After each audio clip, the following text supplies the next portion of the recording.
things that I find most discouraging about the debate over SB 5 and issue 2 is, at least when I was growing up and through most of my adult life, we referred to public employees as public servants. And all of a sudden in this debate, from one side, they become the public enemy. And I don't get that, because I've worked with too many people who work for government, who devote their lives to government, and who believe in service to the constituency for whom they work. They are indeed truly public servants.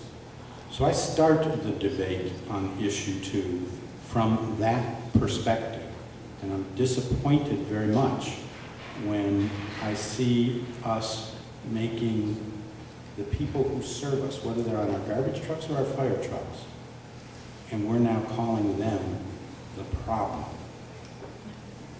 I hear Alex suggest that it takes courage to stand up and say, I'm voting yes on issue 2. Frankly, where it took courage was for Republicans to stand up in the state legislature and say, I am voting against SB 5.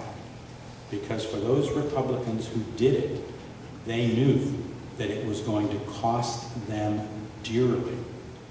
And it did. Just talk to Bill Seitz, who lost his committee leadership, who lost his... You're all shaking your heads, but that's true, folks. You're full of innuendos and half-truths. I'm sorry, but the fact of the matter is, Bill Seitz, most of the Republican members... That's one guy. He's one of the few guys who voted as he did. And that took courage, and it took guts to do it. Seitz and I disagree on a whole hell of a lot of things. But on this issue, he was right. The Republican-dominated legislature and Governor Kasich went way overboard. There was no effort to find compromise. There was no effort to find solutions. It was our way or the highway, and that's what they did to Bill Seitz. If you want me to leave, sir, I'll get up and leave now. You want me to do that? Don't one moment. People refrain from. Stop. Wait, sir. You're not. You have not. If he's going to talk, I'm going to talk. And that's why I'm standing up and I'm bringing back a sense of decorum to the debate between these two gentlemen. Shut him down. There may be time for a Q&A if people stop interrupting and let the gentleman finish his thoughts. You can feel free to disagree with him. I don't hear Burke very well. Sir. Tell him to speak up. Please speak up. I thought I was, and I apologize. That's fine. We'll work with that, and I appreciate that comment. Allow him the opportunity to conclude his thoughts. Feel free to agree or disagree, and we will have an opportunity, hopefully, for Q&A. We have only until 11:30, so the sooner this gets over, the more likely the opportunity. Please continue.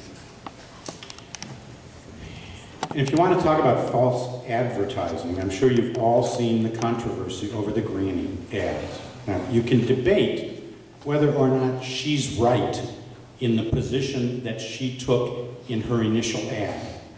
But to take her picture and her voice and turn it into an ad that makes her sound like she is supporting a yes vote on issue 2, you want to talk about deceptive? That's deceptive.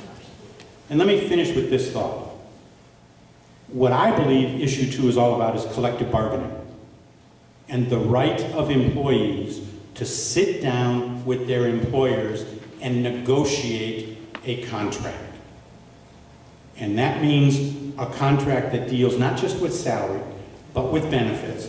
And frankly, in the public sector, I believe it's perfectly appropriate for firefighters to sit down across the table and talk about what it takes to be safe at a fire scene. And the members of City Council, God bless them, they don't know what it takes to be safe at a fire scene. Folks like the firefighters who have to go into those burning buildings, they know.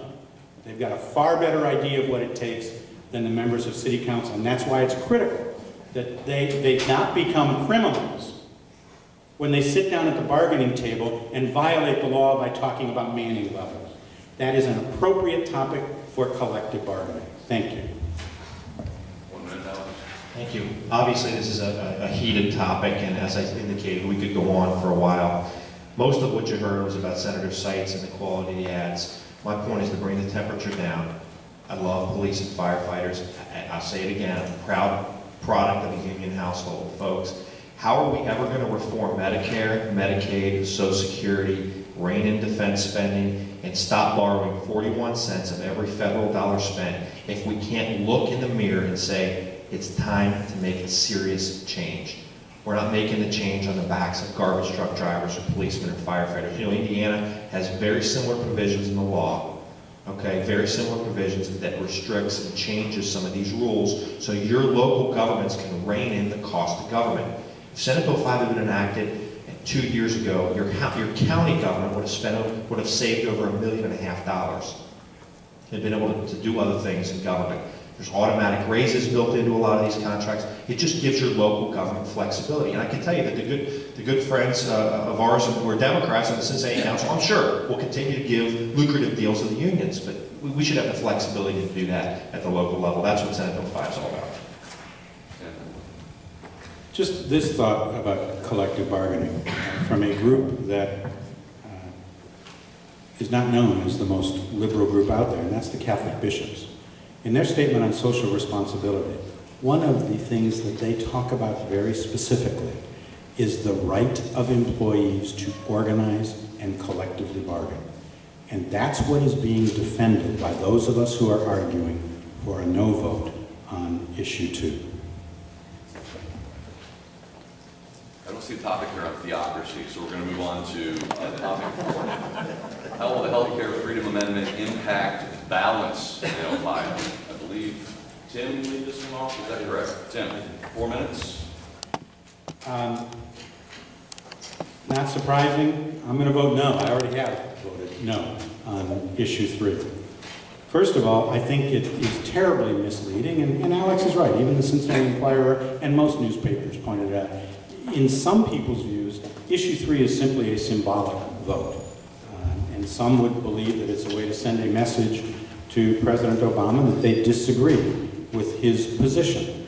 The fact of the matter is, issue 3 has more problems than simply sending a message. And for those who say it's only sending a message because it's illegal, I agree that a state provision cannot take the place of federal law. And we 3 lawyers long ago learned our constitutional law that state enactments cannot overcome federal enactments on the same topic.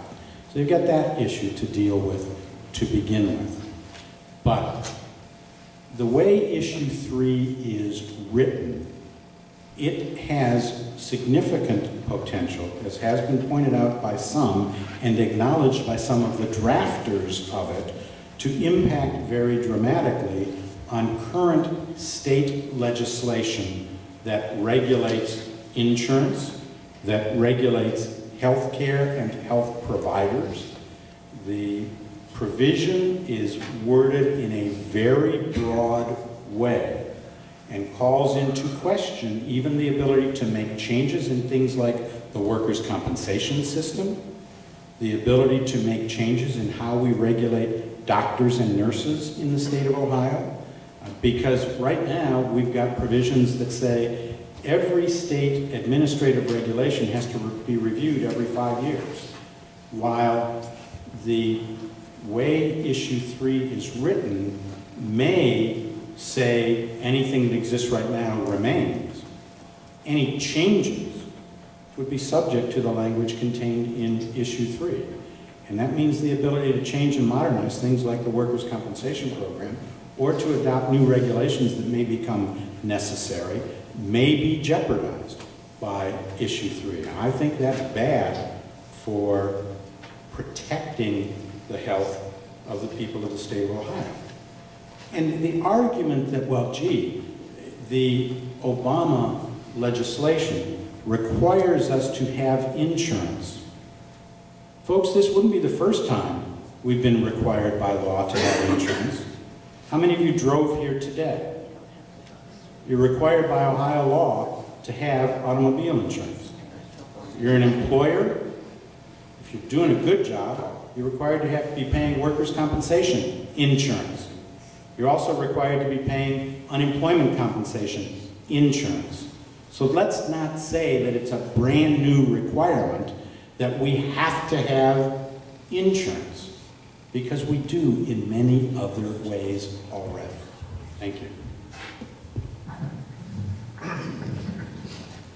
There are certainly differences, I think, that all of you recognize between the insurance that you're required to buy to drive a car. You're not required to drive a car. You can ride a bike and not be insured. You can walk, you can ride the bus, you can take public transit.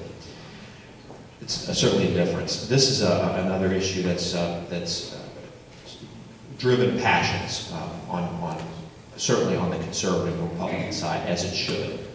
Issue 3 really is about how far can government go to force you to do things. It has offended a lot of people in a very personal way, and I can appreciate why that is. President Obama, through his individual mandate, has told you, you must go into the free marketplace and do something. You must buy something. That violates the most basic fundamental sensibilities of liberty that we have as people. If there's one reason alone to pass issue 3, that's the single greatest reason, is to send a message back to the federal government and across this country that in Ohio we're going to stand up and say, you can't force us to do something like this in the free market. Again, it just violates our most basic fundamental sense of liberty. Again, the topic here is balance, and how intrusive will your government be? On the question of healthcare freedom, President Obama and Speaker Pelosi, on a party line vote, by the way, crammed down your throat this individual mandate. And we have an obligation, I think, in Ohio to send that message back. There are some specifics of the healthcare freedom amendment that we know we're going to require some machinations in the courts and perhaps some clarification. But the important part of issue 3 in the Healthcare Freedom Amendment is that we send that strong message, and we implement in our Ohio Constitution the basic in our Bill of Rights, frankly, in the Ohio Constitution, that fundamental right not to be forced to buy anything. That's my point. Thank you.